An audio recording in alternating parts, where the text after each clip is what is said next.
Everyone, আজকে সন্ধ্যাবেলায় ভীষণ খিদে পেয়ে গিয়েছিল, তাই বিশালের হাত ধরে সোজা চলে গেছি মিয়া মোড়ে পেট পুজো করব বলে। তো এখান থেকে আমি নিয়ে নিয়েছিলাম চিকেন ইন্টারনেট, আর বিশাল নিয়েছিল চিকেন বার্গার। ও আমাকে বলছিল যে চিকেন বার্গারটা নিয়ে দারুণ খেতে লাগবে। তো আমি বললাম না, আমি চিকেন ইন্টারনেটই খাবো, যেহেতু আমার ওটা খেতে খুবই ইচ্ছা করেছে। তো এরপর চিকেন ইন্টারনেটটা খেতে দারুণ ছিল, তো ওর কাছ থেকে আমি একটু চিকেন বার্গারটা খেয়েছিলাম। সত্যি বার্গারটা দারুণ লেগেছে। তো এরপরে যখন মিয়া মোড়ে আবার যাব, আবার এই চিকেন বার্গারটা আমি আবার টেস্ট করব।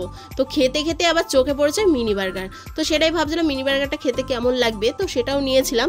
আমার সত্যি বলতে একদমই ভালো লাগেনি মিনি বার্গারটা। তারপর বিশাল বলছিল চল তোকে এখান থেকে একটা জিনিস খাওয়াচ্ছি। তো এখানেই পাওয়া যাচ্ছিল মিষ্টির সুখ। তো এই মিষ্টির সুখটা না খেতে দারুণ ছিল। বেরিয়ে আবার চোখে পড়েছে ফুচকার দোকান। তো আমরা এখান থেকে নিয়ে নিয়েছিলাম জেলি ফুচকা। আমি জেলি ফুচকাই প্রথম খাচ্ছি। তো এর দাম নিয়েছিল 30 টাকা। আমার খেতে তো একদমই ভালো লাগেনি। তো তোমরা কে কে জেলি ফুচকা খেয়েছো অবশ্যই কমেন্ট করে জানিও, আর তোমাদের কেমন লেগেছে জেলি ফুচকা খেতে অবশ্যই কমেন্ট করে জানিও।